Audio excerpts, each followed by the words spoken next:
The elevator doors slid open with their usual whisper, but Natasha's world shattered in complete silence. There, in her own penthouse living room, sat her husband Adrian with his 25-year-old assistant Bethany curled against him on the white leather couch she had personally selected. Their voices drifted across the marble floors, and every word felt like a knife twisting deeper into her chest. "She's getting suspicious," Bethany whispered, running her perfectly manicured fingers through Adrian's graying hair. "The way she looked at me during yesterday's board meeting." Adrian's laugh was cold, nothing like the man Natasha had fallen in love with 15 years ago. Natasha's too proud to admit what she already knows. She built this empire thinking she was untouchable, but she's about to learn how quickly things can change. Natasha pressed herself against the wall beside the elevator, her breathing shallow and controlled. She had returned early from her business trip to London, wanting to surprise the man she thought loved her. Instead, she was witnessing her own execution. "When will you tell her?" Bethany asked, her voice carrying that sweet innocence that had fooled everyone at Sterling Luxury Holdings. Everyone except Natasha, who had always sensed something calculating behind those wide brown eyes. "Soon. Once the new contracts are signed and the European expansion is complete, I won't need her connections anymore. You'll be the new Mrs. Sterling and she'll be yesterday's news." Adrian's fingers traced patterns on Bethany's bare shoulder. "The business will be mine completely. She can take whatever settlement the lawyers give her and disappear." Natasha's hands trembled as she realized the true scope of their betrayal. This wasn't just about adultery. They were planning to steal everything she had built, everything she had sacrificed for. The late nights, the missed family gatherings, the years she had poured into making Sterling Luxury Holdings the most prestigious company in their industry. What about her shares in the company? Bethany's question made Natasha's blood run cold. "Legally, she owns 60%, but that's just paperwork. I've been running this company for years. When we divorce, I'll make sure she understands that fighting me in court would destroy everything she claims to care about. She'll take a reasonable settlement and walk away quietly." Natasha's always been practical about business. The word practical echoed in Natasha's mind as she watched the man she had trusted with everything plot her downfall. Practical. Yes, she had been practical when she invested her inheritance to start their company. Practical when she worked 18-hour days to build their client base. Practical when she stepped back from day-to-day operations to let Adrian shine as the public face of their success. But Adrian had made one critical error in his assessment. Natasha wasn't just practical about business, she was brilliant at it. "I love you," Bethany whispered against Adrian's lips, and Natasha felt something cold and calculating settle in her chest where her heart used to be. "I love you too, baby. Just a few more weeks and we'll have everything we want." Natasha stepped back into the elevator and pressed the button for the parking garage. As the doors closed, she caught one last glimpse of her husband and his replacement laughing together on furniture she had bought, in a home she had made, celebrating the destruction of a life she had built. The elevator descended, and with each floor, Natasha felt her shock transform into something far more dangerous. They thought they knew her. They thought she was some naive wife who would crumble at the first sign of betrayal. They had no idea that the woman who had built a luxury empire from nothing was still very much alive beneath the perfect wife facade. By the time the elevator reached the parking garage, Natasha Sterling was no longer the woman who had entered that penthouse. She was the CEO who had closed million-dollar deals, the strategist who had outmaneuvered competitors across 3 continents, the visionary who had turned a small investment into a global empire. Adrian wanted to play games with her company? Her life? Her future? He was about to learn that Natasha Sterling had never lost a business battle in her life, and she wasn't about to start now. She slid into her black Mercedes, her hands steady on the steering wheel as she pulled out of the garage. In her rearview mirror, the Sterling Luxury Holdings building rose into the night sky, its windows glowing like golden eyes. Soon, Adrian would learn exactly what 60% ownership really meant. And this time being practical meant war. Natasha sat in her corner office the next morning, her face a perfect mask of professional calm as employees streamed past her glass walls. Everyone who looked in saw the same composed executive they had always known, but inside, her mind worked with the precision of a master chess player mapping out every possible move. Adrian breezed into her office at 10:15, his usual confident smile in place as he leaned down to kiss her cheek. The casual gesture that had once made her heart flutter now made her skin crawl, but she forced herself to return his smile. "How was London?" he asked, settling into the chair across from her mahogany desk. "Productive. The Harrods deal is moving forward." Her voice remained steady, betraying nothing of the storm raging beneath the surface. How were things here? Smooth as always. Bethany handled the Peterson account beautifully while you were away. The way he said the younger woman's name, with just a hint of fondness, confirmed everything Natasha had witnessed the night before. She's quite capable, Natasha agreed, her fingers dancing across her keyboard as she pulled up financial reports. Actually, I've been thinking about expanding her responsibilities. Adrian's eyes lit up with interest. Really? What did you have in mind? Oh, just some additional oversight on the European accounts. Nothing major. Natasha kept her tone casual while her fingers found the voice recording app on her phone, hidden beneath a stack of contracts. From now on, every conversation would be documented. After Adrian left for his lunch meeting, probably with Bethany, Natasha realized she locked her office door and began the real work. Years of building Sterling Luxury Holdings had taught her that information was the most valuable currency in business, and she intended to be very wealthy in that regard. Her first call was to Michael Patterson, the private investigator she had used for corporate due diligence in the past. His voice was warm with recognition when he answered. Mrs. Sterling, what can I do for you? I need a complete background check on someone, and I need it done quietly. Very quietly. Of course. Who are we looking into? Bethany Rodriguez. She's currently employed as an executive assistant at my company. Natasha's voice hardened. I want to know everything. Her employment history, her financial situation, her personal relationships. Everything. I'll have preliminary information for you by tomorrow morning. Should I send it to your usual email? No. Create a new secure email account and send me the credentials. This needs to stay completely off any company systems. After hanging up with Michael, Natasha opened her laptop and began a more delicate task. As a co-founder of Sterling Luxury Holdings, she had access to every financial system, every contract, every legal document that kept their empire running. What she discovered in the next 3 hours made her earlier anger seem quaint by comparison. Adrian had been preparing for this moment longer than she had realized. Over the past 6 months, he had quietly moved several major accounts into his personal management, claiming it was to streamline operations. He had also been subtly restructuring their corporate hierarchy, positioning himself as the sole decision-maker on key initiatives. But his most damaging move was the one he probably thought was the most clever. Adrian had been meeting with their biggest investors, painting Natasha as a silent partner who was ready to step back from active management.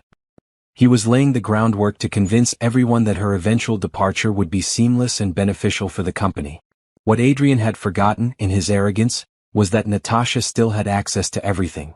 Every email he had sent, every document he had signed, every meeting he had scheduled was logged in systems she had personally designed.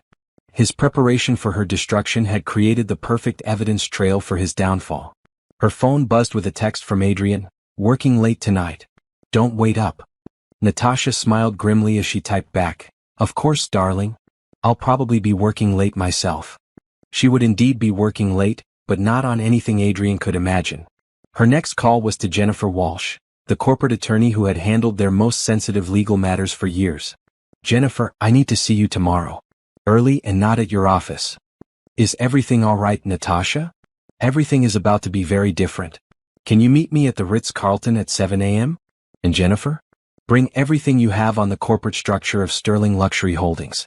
Every document, every filing, every piece of paper that establishes ownership and control. Of course.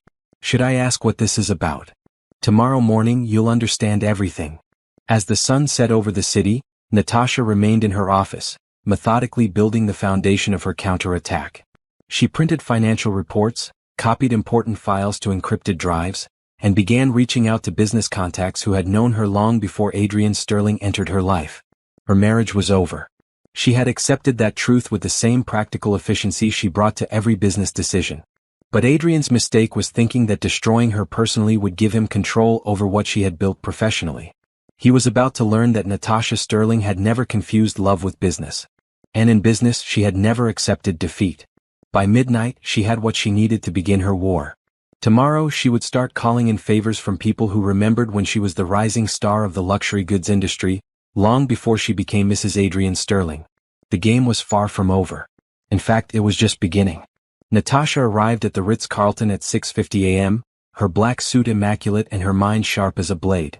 Jennifer Walsh was already seated in a private corner of the restaurant, 3 leather briefcases arranged beside her chair like artillery. "You look like you haven't slept," Jennifer observed as Natasha sat down. "I haven't. But I've learned more in the past 24 hours than I have in the past 2 years." Natasha ordered black coffee and leaned forward. "Jennifer, I need you to remind me of something. When Adrian and I founded Sterling Luxury Holdings, what was the exact ownership structure?" Jennifer opened the first briefcase and pulled out a thick folder. "You provided the initial capital investment of $12 million from your family inheritance.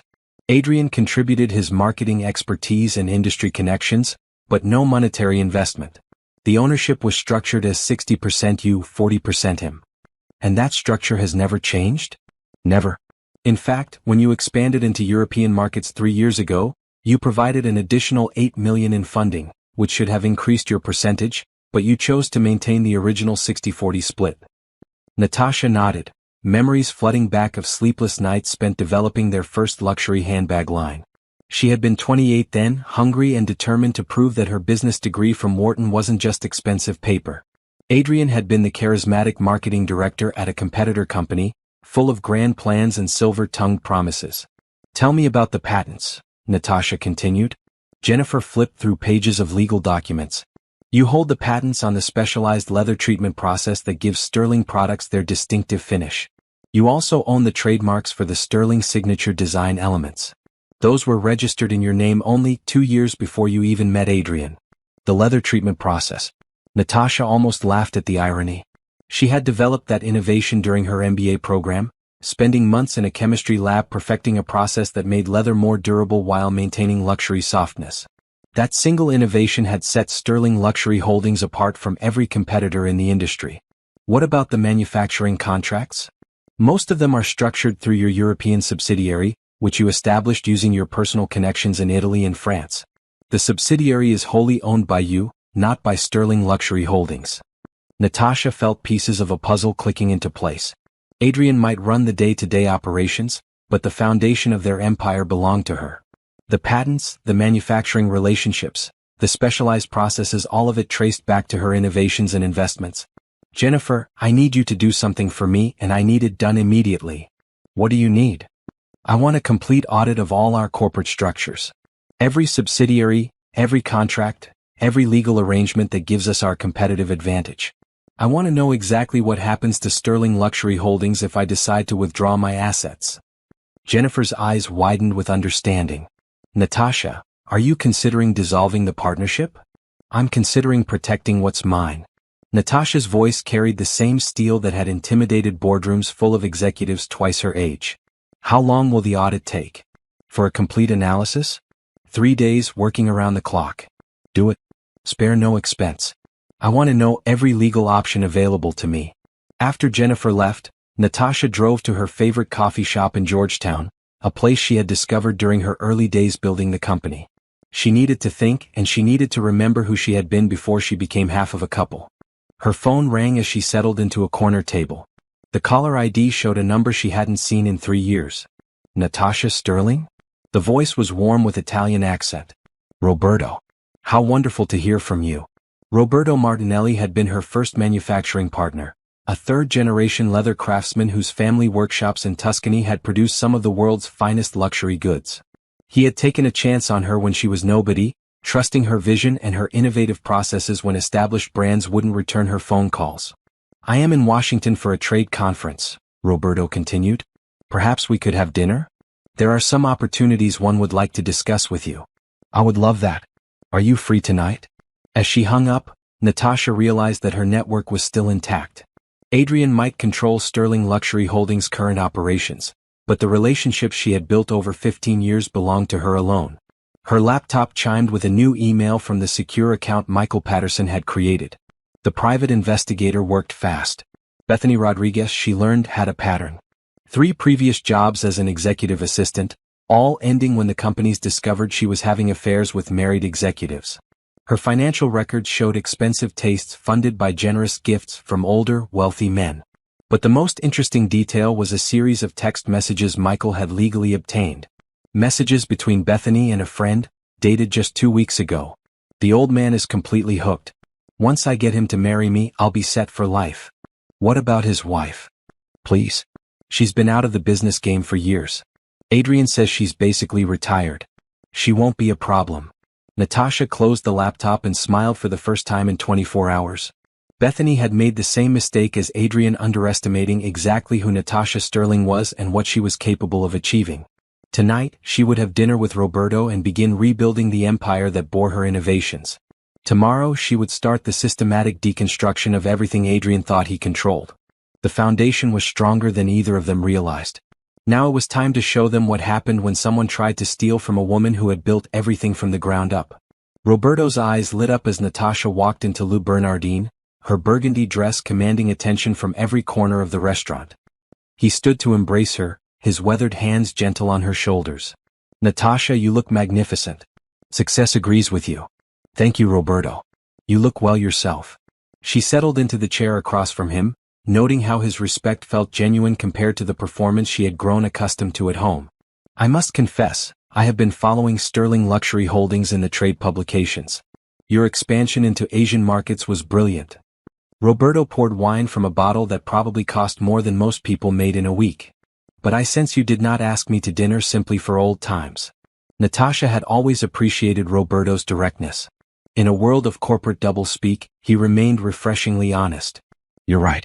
I want to discuss something confidential with you." She leaned forward, her voice dropping. "What would you say if I told you I was considering starting a new venture? Something completely separate from Sterling Luxury Holdings." Roberto's eyebrows rose with interest. "I would say that Natasha Sterling has never started anything that did not become extraordinary." "What type of venture?" "Ultra-luxury goods. Limited production, exclusive clientele. The kind of pieces that become family heirlooms." Natasha's vision crystallized as she spoke. "I've been developing some new processes in my private workshop. Innovations that could revolutionize how luxury leather goods are produced." "And you would want to partner with Martinelli Crafters?" "I would want you to be the exclusive manufacturer for the European and North American markets. Full production capacity, premium pricing, and a 5-year exclusive contract."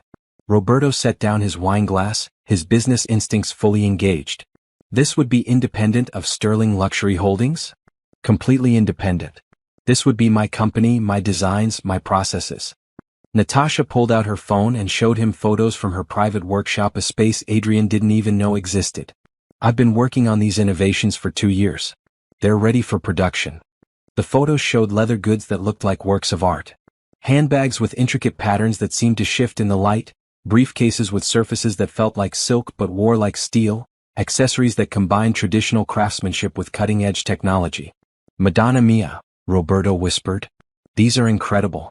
The finish, the details, how did you achieve this?" "Trade secrets," Natasha smiled. "But I can tell you that no one else in the industry can replicate this process. It's completely proprietary." Roberto was quiet for several minutes, studying the photos with the intensity of a master craftsman evaluating a new technique. Finally he looked up. "When do we start?" "Soon. Very soon." Natasha raised her wine glass. "To new beginnings." The next morning, Natasha arrived at Sterling Luxury Holdings with a renewed sense of purpose. She had 3 more calls to make before lunch, and each one would strengthen the foundation of her future empire. Her first call was to Catherine Liu, a former business school classmate who now ran one of the most exclusive boutique chains in Asia. "Natasha, what a lovely surprise. How are things in Washington?" "Busy as always. Catherine, I have an interesting proposition for you. Would you be interested in exclusive retail rights for a new ultra-luxury line? Something completely unique. From Sterling Luxury Holdings?" "For me personally. A new venture I'm launching." The conversation that followed lasted an hour, ending with Catherine's enthusiastic agreement to provide retail locations across 12 major Asian cities. Her second call was to James Morrison, a venture capitalist who had tried to invest in Sterling Luxury Holdings 3 years earlier. Adrian had turned him down, preferring to maintain control, but Natasha remembered James's strategic insights. "James, it's Natasha Sterling. Do you have a few minutes to discuss a potential investment opportunity?" "For you? I have all day. What are you thinking?" "A new luxury goods company. Revolutionary production methods, established manufacturing partnerships, and confirmed retail distribution. I'm looking for a strategic partner who understands the high-end market." "How much are we talking about?" $50 million initial investment. Projected revenue of $200 million in the first 3 years. James's sharp intake of breath told her everything she needed to know. Natasha, I'm very interested. Can we meet this week? Her third call was the most satisfying. Margaret Westbrook had been Sterling Luxury Holdings' biggest client before Adrian decided her account was too demanding and quietly encouraged her to shop elsewhere. Margaret owned hotels, restaurants, and retail chains across North America, and she had always preferred working with Natasha directly. Margaret, it's Natasha Sterling. I hope you're well. Natasha, darling. I was just thinking about you. The leather goods we got from Sterling 3 years ago are still the most beautiful pieces in my hotels. Guests are constantly asking where they can purchase similar items. What would you say if I told you that you could have exclusive access to something even more beautiful? A new line I'm developing personally. The enthusiasm in Margaret's voice was infectious. I would say that you need to come to my office immediately and show me everything.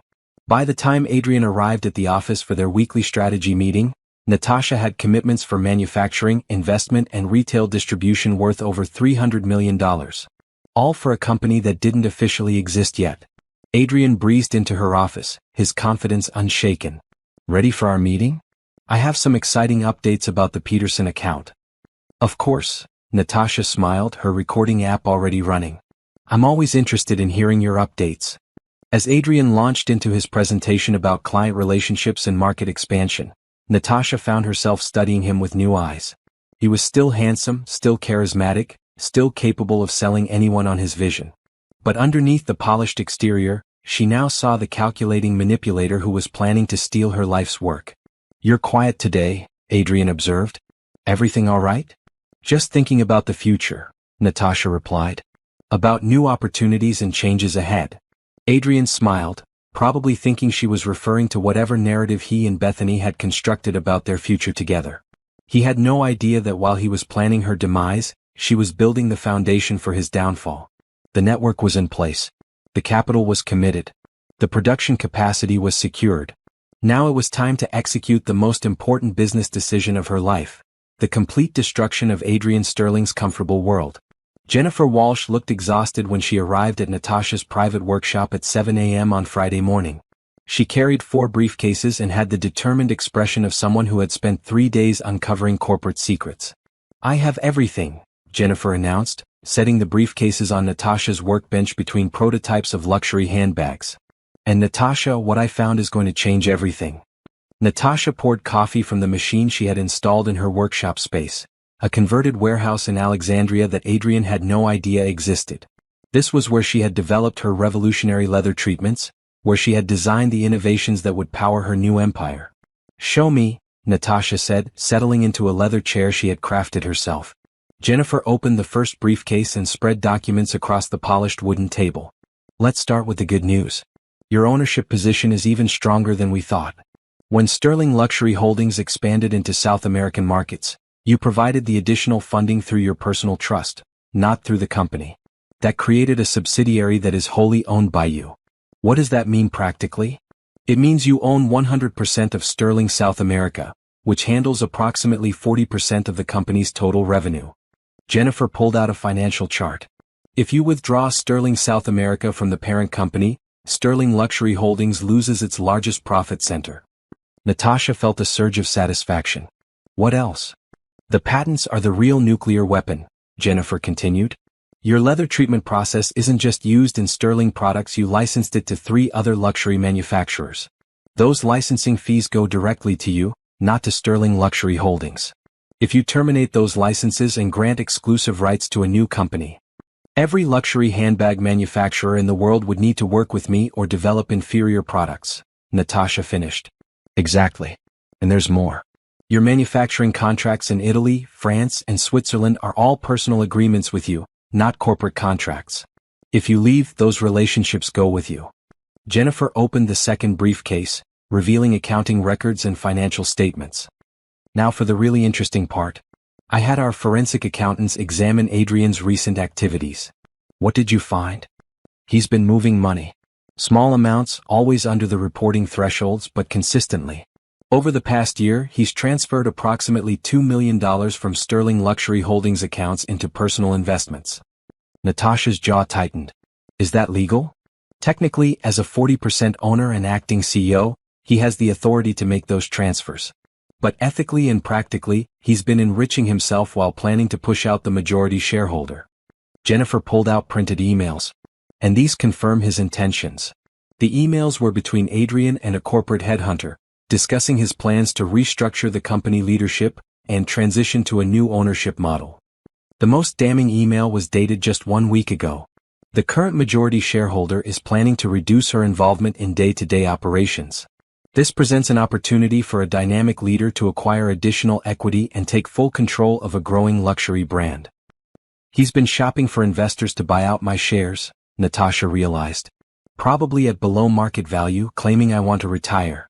That's not the worst part, Jennifer said grimly. Look at this.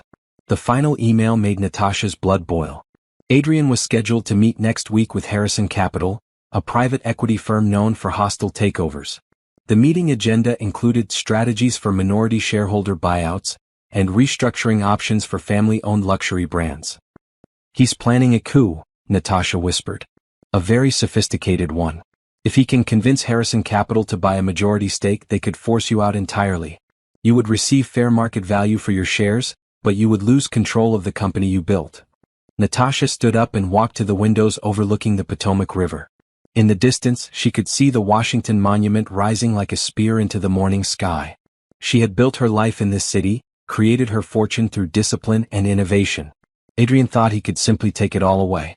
Jennifer, I want you to prepare 3 sets of legal documents. What kind of documents? First, I want to formally withdraw Sterling South America from Sterling Luxury Holdings. Create a new parent company called NS Luxury Holdings. Natasha's voice grew stronger with each word. Second, I want to terminate all manufacturing contracts between Sterling Luxury Holdings and my personal partners. Those relationships will be transferred to NS Luxury Holdings. And the third set? Divorce papers. I want Adrian served on the same day he loses 40% of his company's revenue. Jennifer was quiet for a moment, then opened her laptop. This is going to be a corporate earthquake.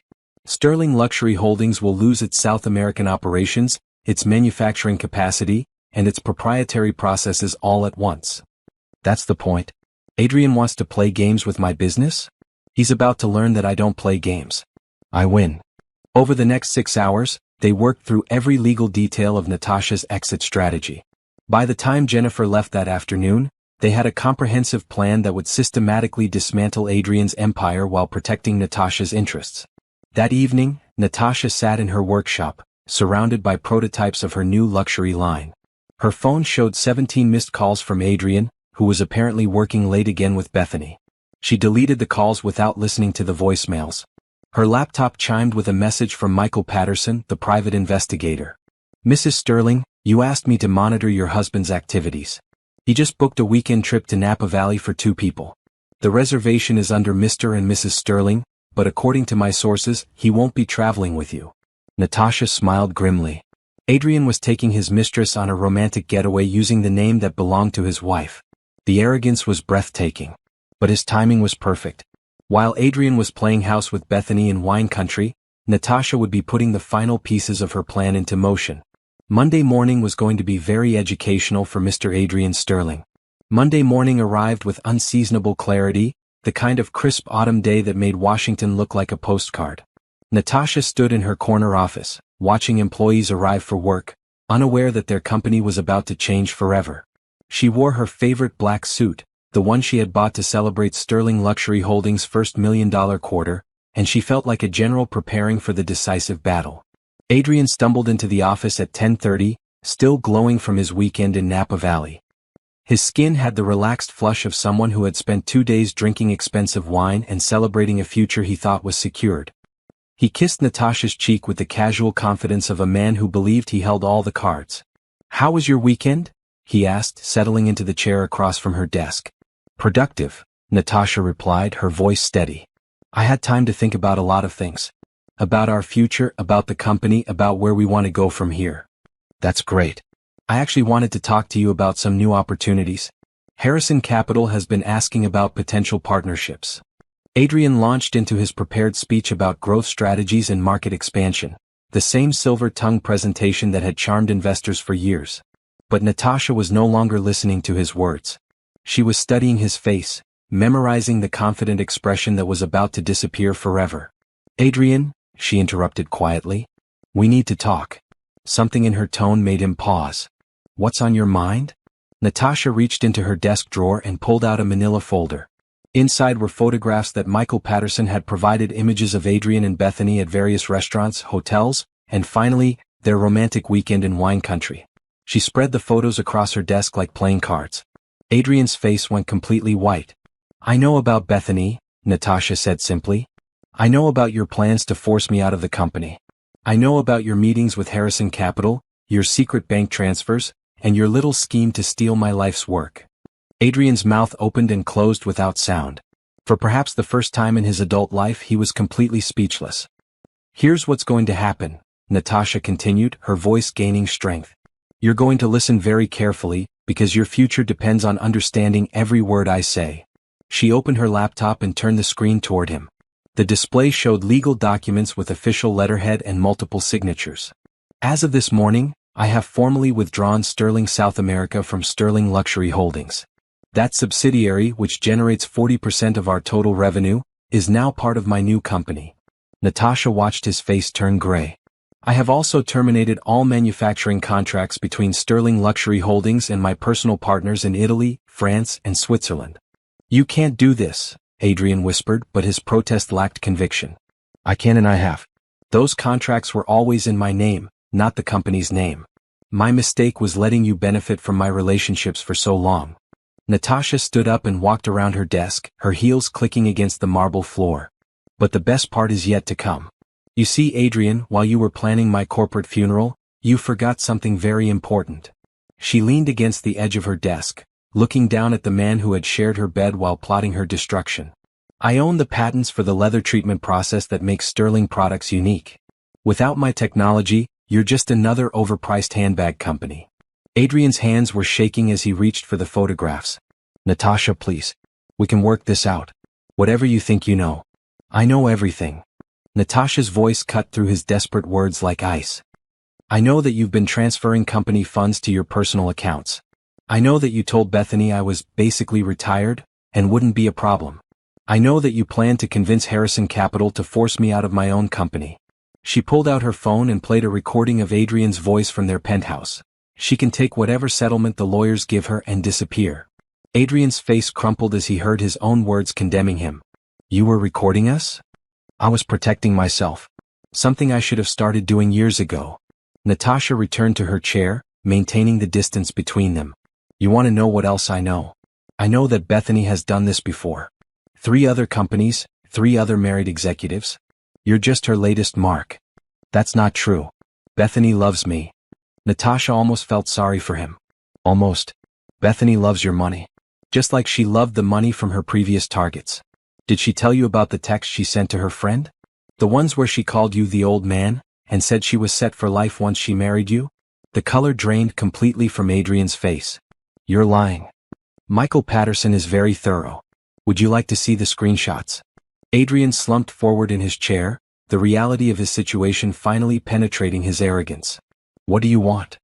"I want you to understand that the game is over. Sterling Luxury Holdings will survive, but not with you in control."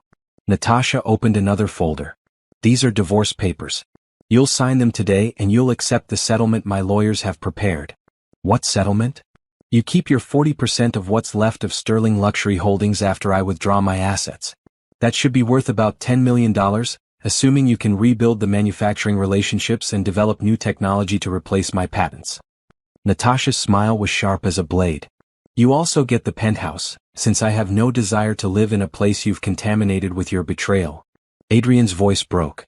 40% of what's left isn't enough to keep the company running. Without your subsidiaries, without the manufacturing contracts. You should have thought of that before you decided to steal from me. This will destroy everything we built together." "No, Adrian. This will destroy everything you tried to steal from me. What I built will survive and thrive just without you." Natasha pressed her intercom button. "Jennifer, please come in." Jennifer Walsh entered with a briefcase and a notary public. "Good morning, Mr. Sterling. We have some documents for you to sign." "I won't sign anything," Adrian said, but his protest sounded hollow. "That's your choice," Natasha replied calmly. But if you don't sign the divorce agreement today, I'll file for divorce in court with full disclosure of your affair, your financial misconduct, and your attempted corporate theft.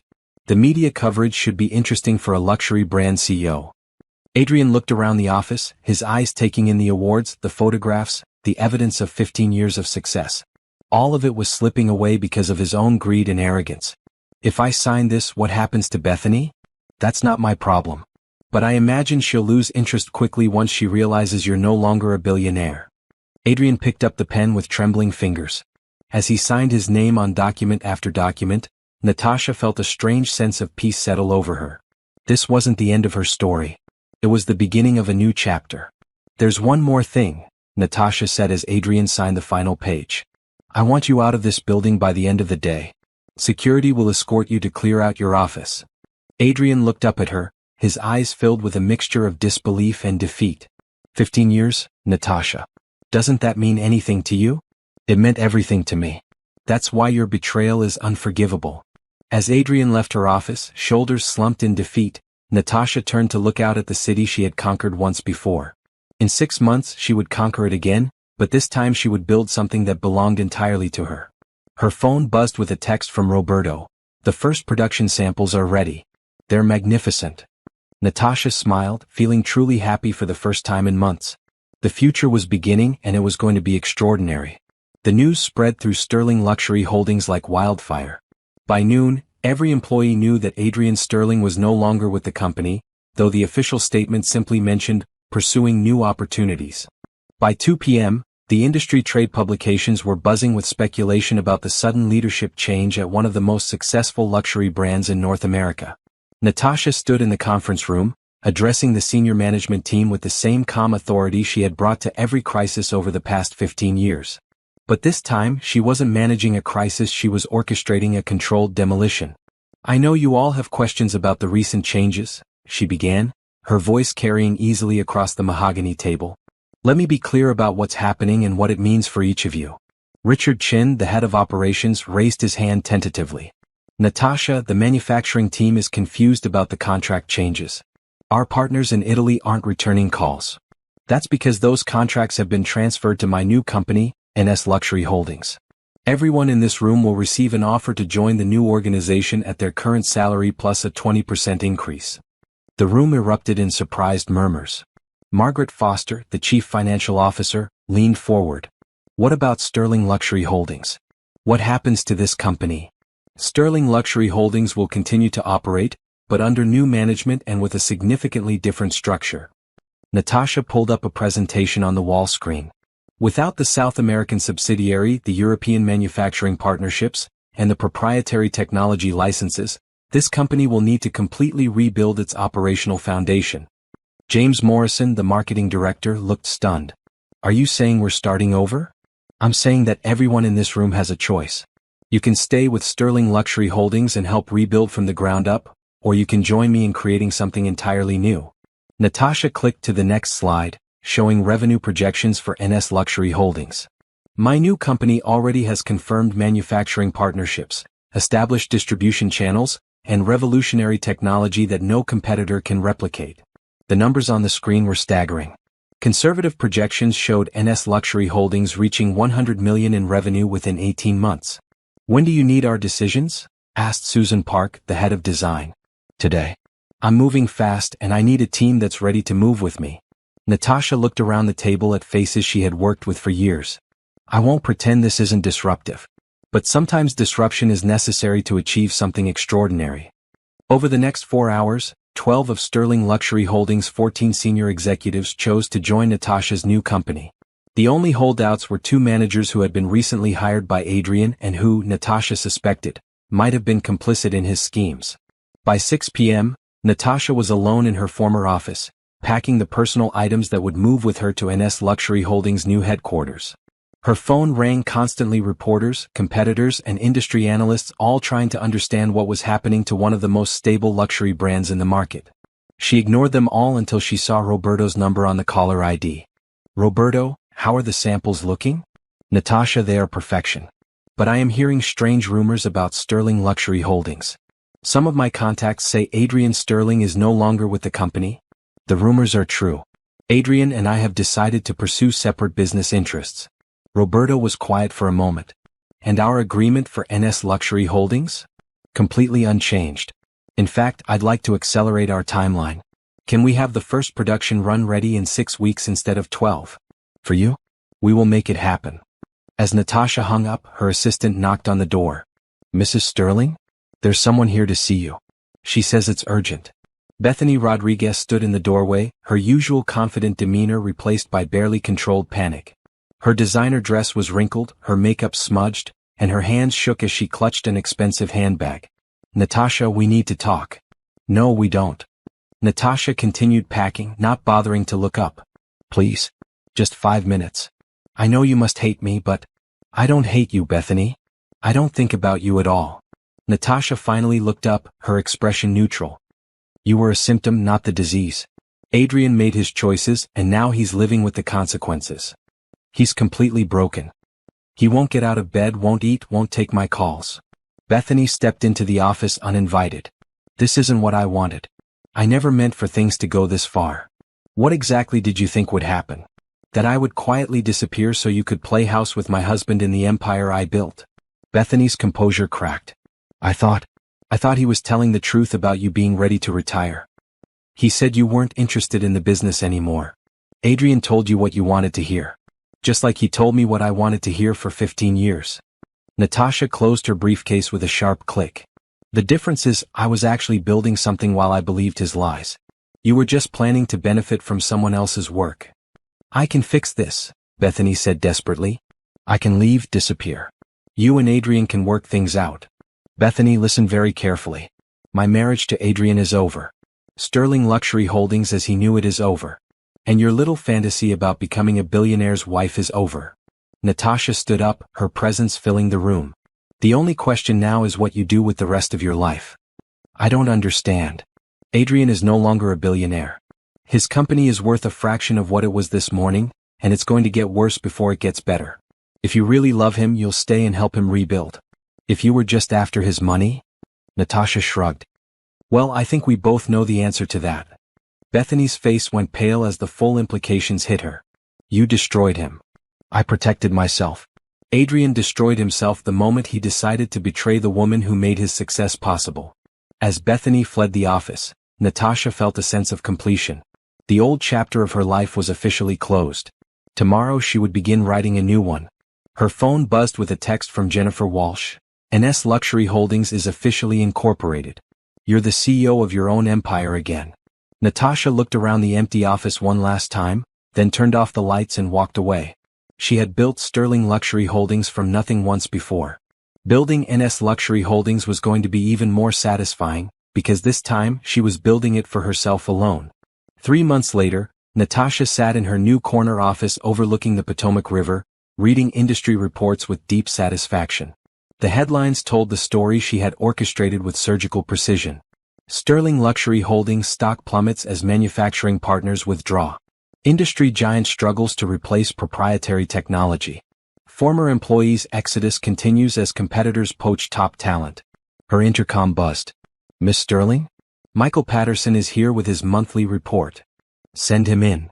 Michael entered with his usual professional demeanor, but Natasha caught the hint of amusement in his eyes.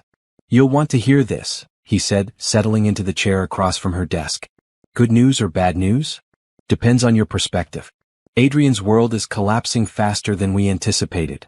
Michael opened his tablet and began reading from his surveillance notes. Sterling Luxury Holdings lost another major client this week. The Meridian Hotel chain canceled their contract and signed with one of your competitors. That brings their total client loss to 60%. And Adrian's personal situation? He's living in a 2-bedroom apartment in Bethesda. The penthouse was sold to cover company debts. Michael's expression was neutral, but Natasha detected a note of satisfaction. Bethany Rodriguez left him 6 weeks ago. Apparently, she found a new gentleman friend, a pharmaceutical executive with better financial prospects. Natasha felt no sympathy for either of them. What about his attempts to rebuild the company? He hired a new manufacturing partner in Vietnam, but the quality is inconsistent. 3 major orders had to be returned due to defects. Michael scrolled through his notes. He also tried to develop a replacement for your leather treatment process. The results have been unsuccessful. How unsuccessful? The fashion press is calling his new products aggressively mediocre. One reviewer wrote that Sterling Luxury Holdings handbags now have all the prestige of airport gift shop merchandise. Natasha couldn't suppress a smile. Adrian had always been better at marketing than innovation. Without her technology and manufacturing relationships, he was essentially selling overpriced accessories with no distinctive features. There's more, Michael continued. Adrian tried to approach Harrison Capital again, hoping they would still be interested in investing. They declined. Apparently, buying into a failing luxury brand isn't attractive when the founder's wife has just launched a superior competitor. Speaking of which, how is our industry standing? Michael's expression brightened. NS Luxury Holdings is being called the most exciting launch in the luxury goods sector in 20 years. Your waiting list for new products is 8 months long, and you haven't even officially opened retail sales yet. That was true. Natasha had spent the past 3 months building her new empire with the same methodical precision she had brought to the original Sterling Luxury Holdings. But this time, every decision was hers alone. Roberto's workshops in Italy were producing handbags and accessories that looked like works of art. Her new leather treatment process created surfaces that seemed to glow with inner light, shifting colors subtly as they moved. Fashion editors were calling them revolutionary and the future of luxury craft. What about our launch event next week? Completely sold out. The waiting list for invitations is longer than most companies' customer lists. Michael closed his tablet. You've created something extraordinary, Miss Sterling. After Michael left, Natasha walked to her window and looked down at the bustling streets of Georgetown. In the distance, she could see the Sterling Luxury Holdings building, where Adrian was probably struggling to keep his diminished company afloat. Her phone rang, interrupting her thoughts. The caller ID showed Adrian's number, the first time he had tried to contact her since signing the divorce papers. She almost didn't answer, but curiosity won. Hello, Adrian. His voice was hoarse, defeated. Natasha. Thank you for taking my call. What do you want? I wanted to apologize. For everything. I know it doesn't matter now, but I needed you to know that I realize what I threw away. Natasha felt nothing. No anger, no satisfaction, no sympathy. Adrian Sterling was simply irrelevant to her life now. Is that all? I heard about your new company. About how successful it's already becoming. His voice cracked slightly. I'm proud of you. I know I have no right to say that, but you're right. You have no right. Natasha, I know I can't undo what I did. But maybe we could find a way to work together again? Your new company and what's left of Sterling Luxury Holdings? We were a good team once. The audacity was breathtaking. Even now, facing the ruins of everything he had tried to steal, Adrian was still trying to benefit from her success. Adrian, let me be very clear. You and I will never work together again. You will never be part of my life again. What you built with my technology and my relationships is failing because you never understood that the foundation belonged to me. I know I made mistakes. You made choices. And now you're living with the consequences. Natasha's voice was ice cold. Don't call me again. She hung up and immediately blocked his number. That conversation was the final period on the sentence of their relationship. Her assistant's voice came through the intercom. Miss Sterling? Roberto Martinelli is here for your 4 o'clock meeting. Send him in. Roberto entered with a leather portfolio and the broad smile of a man who loved his work. Natasha, I bring you the first production samples for the evening collection. They are magnificent. As Roberto spread the new handbags across her conference table, Natasha felt the deep satisfaction of creation. These weren't just accessories, they were innovations that would set new standards for the entire industry. When can we begin full production? We are ready now. My craftsmen are excited to work with your new processes. They say it is like learning magic. Natasha picked up one of the handbags, feeling the smooth surface that seemed to warm under her touch. This was what she had been building toward, not just success, but the creation of something entirely new. Adrian had wanted to steal her empire. Instead, he had forced her to build something better. The launch party for NS Luxury Holdings took place on a crisp December evening at the Kennedy Center, with the Washington Monument glittering in the distance like a beacon of ambition realized. Natasha stood at the entrance, greeting guests who represented the pinnacle of wealth, influence, and taste from 3 continents. She wore a dress of her own design, created using her revolutionary leather treatment process applied to the finest silk. The fabric seemed to shift from deep emerald to midnight blue as she moved, catching light like captured starfire. Every detail, from her jewelry to her shoes, showcased the innovation that had made NS Luxury Holdings the most anticipated luxury brand launch in decades. Natasha Sterling. She turned to see Catherine Liu approaching with the confident stride of someone who had just scored a major business victory. Catherine's boutiques across Asia had sold out their allocation of NS Luxury Holdings products within 6 hours of opening orders. Catherine, you look radiant. How are sales in Hong Kong? Incredible. We have a waiting list that stretches into next year. Catherine accepted a glass of champagne from a passing waiter. But more importantly, the quality is exceeding even our highest expectations. My customers are calling these pieces heirloom quality. That was always the goal. As they spoke, Natasha noticed Margaret Westbrook across the room, deep in conversation with James Morrison, the venture capitalist who had provided NS Luxury Holdings initial funding.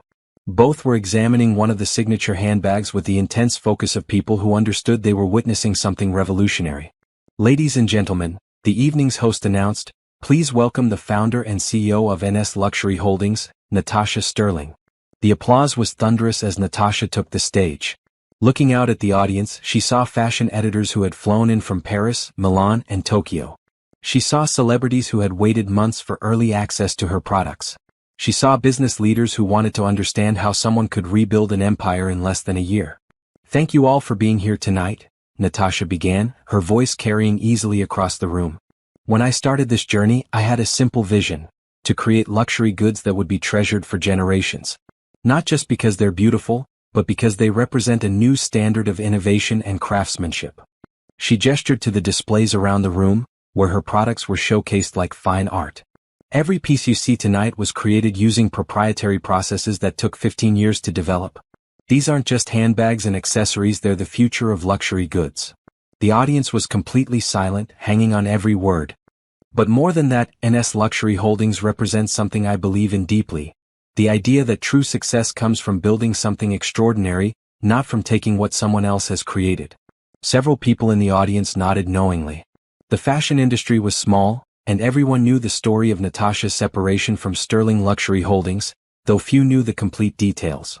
Tonight, I'm announcing our expansion into 3 new product categories: luxury jewelry, premium leather furniture, and custom automotive interiors. The audience stirred with excitement.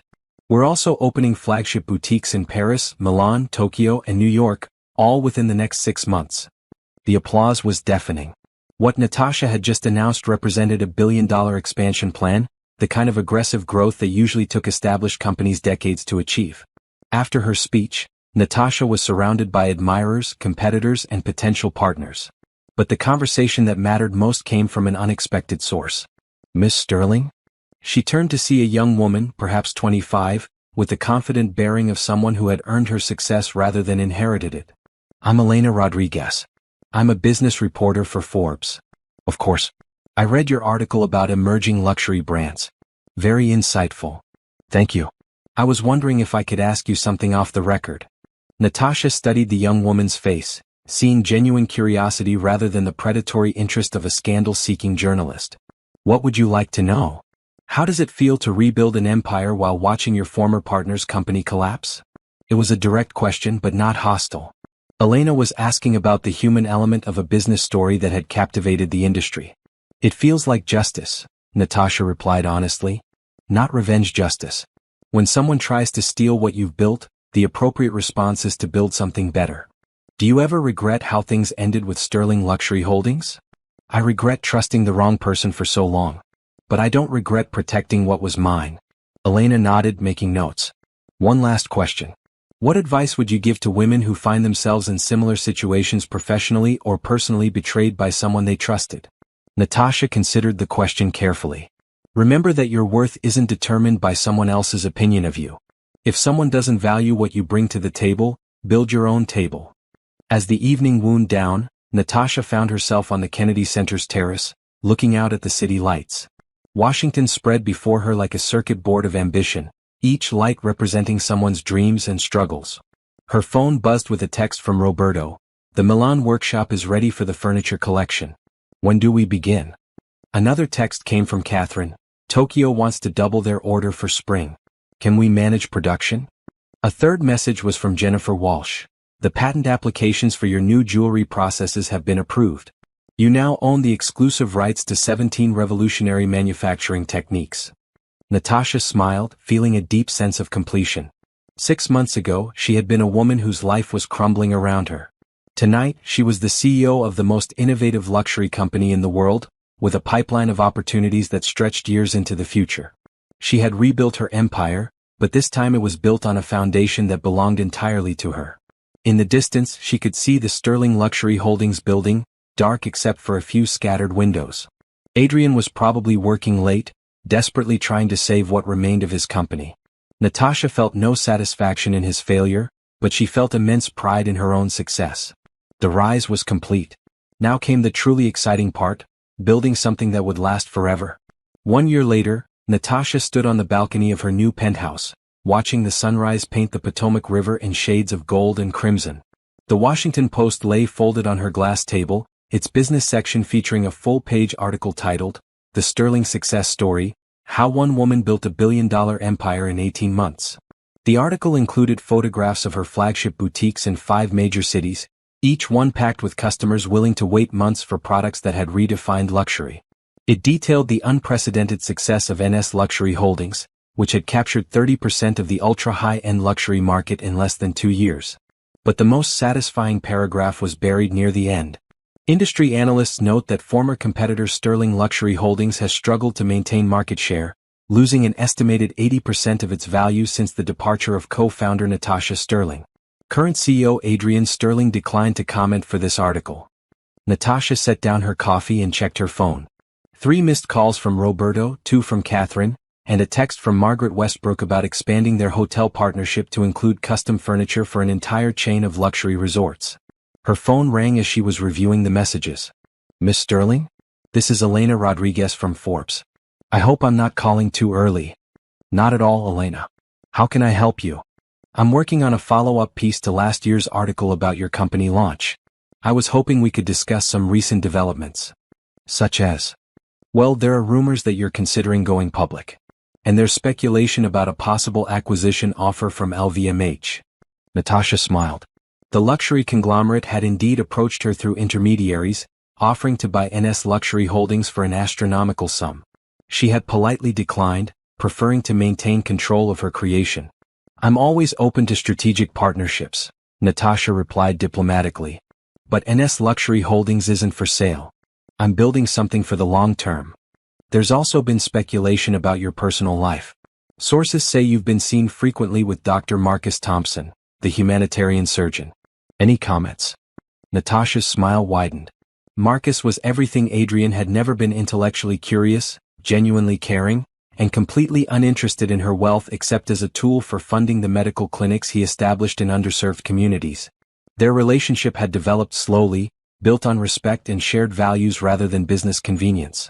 "Dr. Thompson and I are good friends," she said, which was technically true, though it significantly understated the depth of their connection. After ending the call with Elena, Natasha dressed for her most important meeting of the day. She chose a navy suit from her own collection, paired with a handbag that had a 6-month waiting list and shoes that fashion magazines called architectural marvels. The meeting was at the offices of Sterling Luxury Holdings. Natasha arrived at 10 a.m. sharp, noting how different the building felt from her memories. The lobby, once bustling with activity, now seemed half empty. The receptionist, a young man she didn't recognize, looked surprised when she announced herself. "Miss Sterling to see Mr. Sterling. He's expecting me." The elevator ride to the executive floor felt like traveling backward through time. Everything looked the same but smaller somehow, diminished by the company's reduced circumstances. Adrian's secretary, also unfamiliar, led her to his office. The space that had once radiated power and success now felt desperate. The awards and photographs were still there, but they seemed like museum pieces from a more successful era. Adrian stood when she entered, and Natasha was shocked by how much he had aged. His hair was completely gray now, his face lined with stress, his expensive suit unable to hide the weight he had lost. He looked like a man who had been fighting a losing battle for too long. "Natasha, thank you for coming. Your message said it was urgent. Please sit down." Adrian gestured to the conference table where they had planned so many strategies in happier times. "Can I get you anything? Coffee? Water?" "I'm fine." What do you want, Adrian? He took a deep breath, gathering courage for whatever he was about to say. I want to make you an offer. I'm listening. I want to sell you Sterling Luxury Holdings. Everything. The name, the remaining contracts, the client list, all of it. Natasha kept her expression neutral, though internally she was fascinated by the irony. The man who had tried to steal her empire was now offering to sell her the ruins of what he had destroyed. What's your asking price? $5 million. It was a fraction of what Sterling Luxury Holdings had been worth at its peak, and probably more than it was worth now. Adrian was essentially asking her to buy the privilege of putting his company out of its misery. Why would I want to buy a failing company with a damaged reputation? Adrian's composure cracked slightly. Because you built it? Because it was yours before it was mine? Because... His voice dropped to a whisper. Because I destroyed something beautiful, and maybe you can make it beautiful again. Natasha studied his face, seeing genuine remorse for perhaps the first time since their marriage ended. But remorse didn't change the fundamental calculus of business. Adrian, I don't need Sterling Luxury Holdings. I have something better. I know. I've seen what you've built. It's magnificent. He looked down at his hands. But this company still carries your legacy. The early designs, the innovations that started everything, they're all still here. Buried under years of poor decisions. Yes, but you could restore them. You could honor what we created together before I... He couldn't finish the sentence. Natasha was quiet for a long moment, considering the offer from multiple angles. Buying Sterling Luxury Holdings would eliminate a competitor, though not a particularly effective one. It would give her access to some historical designs and client relationships. But more than that, it would allow her to close the circle on this chapter of her life completely. I'll buy it, she said finally. Adrian's relief was palpable. Thank you. I know it's not much, but I'm not buying it for $5 million. His face fell. What price did you have in mind? $1. Adrian blinked in confusion. I don't understand. Sterling Luxury Holdings is worth exactly $1 to me. It has no valuable assets, no profitable operations, and a reputation that would take years to rebuild. Natasha stood up. But I'll pay you $1 for the privilege of shutting it down permanently. The blood drained from Adrian's face as he realized what she was offering. You want to destroy it? I want to put it out of its misery. The Sterling name deserves better than what you've turned it into. Natasha, please. There are still 40 employees. People who depend on this company. I'll offer jobs to anyone who wants them at NS Luxury Holdings. At higher salaries than they're making here. Natasha moved toward the door. But Sterling Luxury Holdings ends today. What about me? Natasha paused with her hand on the door handle. What about you? What am I supposed to do? For the first time since entering his office, Natasha felt a flash of genuine emotion. Not sympathy exactly, but a recognition of shared humanity. You're intelligent, Adrian. You're experienced. You're still relatively young. She turned to face him. Build something new. Something that's actually yours this time. I don't know how to start over. I do. I've done it twice now. Natasha opened the door. The difference is, when I start over, I build something that lasts. As she walked toward the elevator, Natasha heard Adrian call her name one last time. Natasha? I really did love you. That part was real. She stopped but didn't turn around. I know. That's what made everything else so much worse. The elevator doors closed, and Natasha descended from the ruins of her old life into the bright promise of her future. By noon, the legal papers would be signed, and Sterling Luxury Holdings would officially become part of NS Luxury Holdings. By evening, the Sterling name would be retired forever, with dignity restored. That night, Natasha had dinner with Marcus at their favorite restaurant in Georgetown. He listened as she described the day's events, his dark eyes reflecting understanding and support. How do you feel? He asked as they shared dessert. Complete, Natasha replied. For the first time in years, I feel complete. Marcus reached across the table and took her hand. What's next? Natasha smiled, thinking of the opportunities that stretched ahead. Everything. We're going to build something extraordinary. The victory was total, but more importantly, it was just the beginning.